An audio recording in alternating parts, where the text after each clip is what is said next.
Assalamualaikum.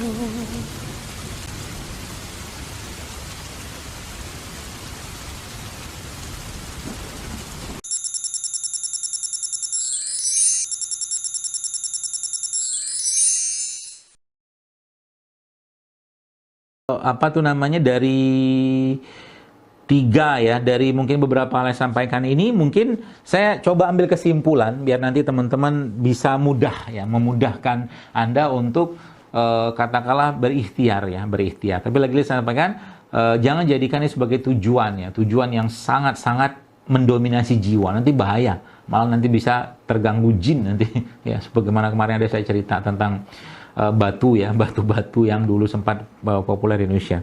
Jadi 4 konsep promil ini saya coba ringkas ya, atau mungkin saya coba rangkum saja. Yang pertama ya, bersihkan hati ya, bersihkan hati, kuatkan akidah ya. Dan pahamilah bahwa anak itu adalah amanah, ya, anak adalah aset kita, titipan dari Allah, dan pernikahan itu adalah ladang pahala yang tidak putus ya. Jadi Allah lebih tahu mana yang terbaik untuk kita. Allah lebih tahu. Kalau dikasih anak, alhamdulillah, senyum aja gitu. Nggak dikasih anak, alhamdulillah juga, selesai.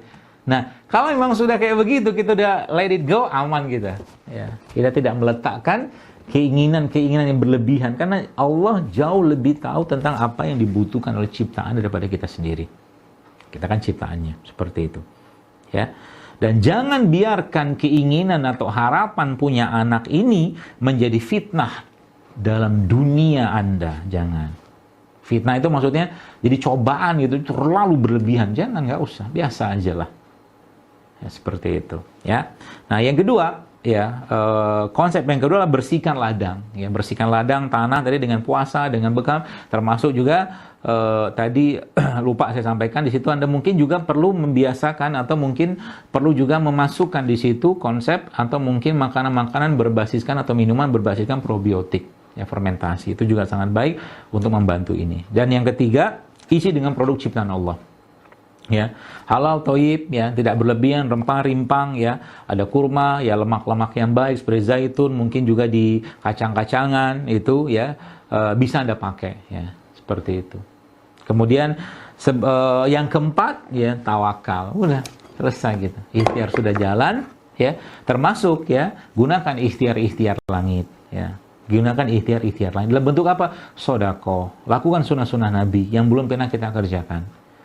Minta doa pada anak yatim. Jadi daripada menghabiskan uang untuk beli ini itu segala macam yang belum tentu jelas ya. Kalau kadang-kadang saya katakan ya lebih baik Anda habiskan uang Anda, sisihkan itu atau belanjakan itu jalan Allah untuk pondok, untuk anak yatim, fakir miskin, duafa, dan minta doa mereka untuk Anda diberikan keturunan.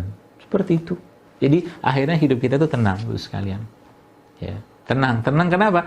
Tenang karena memang bukan itu tujuan bukan sekedar itu tujuan dari pernikahan, kan gitu tadi Ustaz Umar kita menjelaskan. Ya, kita punya tujuan lain yang jauh lebih besar dari itu.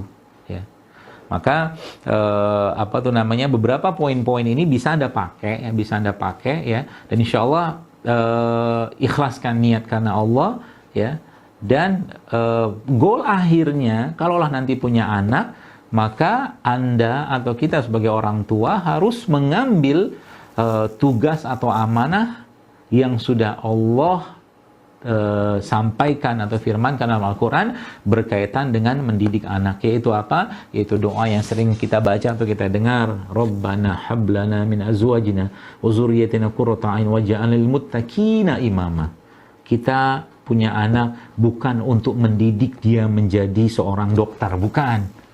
Menjadi seorang katakanlah pilot atau apapun profesi-profesinya, bukan. Kita diberi amanah oleh Allah untuk mendidik anak kita menjadi pemimpin. Itu menjadi pemimpin. Untuk mendidik seorang anak menjadi pemimpin, Bapak-Ibu sekalian, ya, maka tidak akan mungkin bisa diberikan kepada orang-orang yang tidak bisa memimpin dirinya. Tidak akan bisa. Memimpin dirinya dia nggak bisa, gimana mau dikasih anak? Gitu loh. Allah memberikan itu karena Allah jauh lebih tahu daripada kita. Ya. Nah, jadi kalau kita sudah memahami ya, menjalani ini semua itu dengan bahasa-bahasa keimanan ya, apa tujuannya, apa keinginan Allah, kehendak Allah dari ini semua, apa yang Allah inginkan dari ini semua dalam kehidupan perjalanan kita, katakan ada yang promil atau apapun itu, maka kita akan lebih tenang hidupnya, ya, lebih tenang hidupnya. Ya, sehingga nanti promil itu menjadi ya ada ikhtiar tetap kita kerjakan, tapi subhanallah ketika jauh lebih besar hal-hal yang berhubungan dengan Allah yang kita kerjakan, bisa jadi ya subhanallah ya minum kunyit hanya kunyit doang gitu misalkan, hanya minum serai doang, katakanlah dia makan bawang putih dimasukin dalam sup segala macam, ternyata di situ Allah memberikan keturunan. Ya, Allah begitu mudah menjadikan sesuatu kalau dia berkehendak.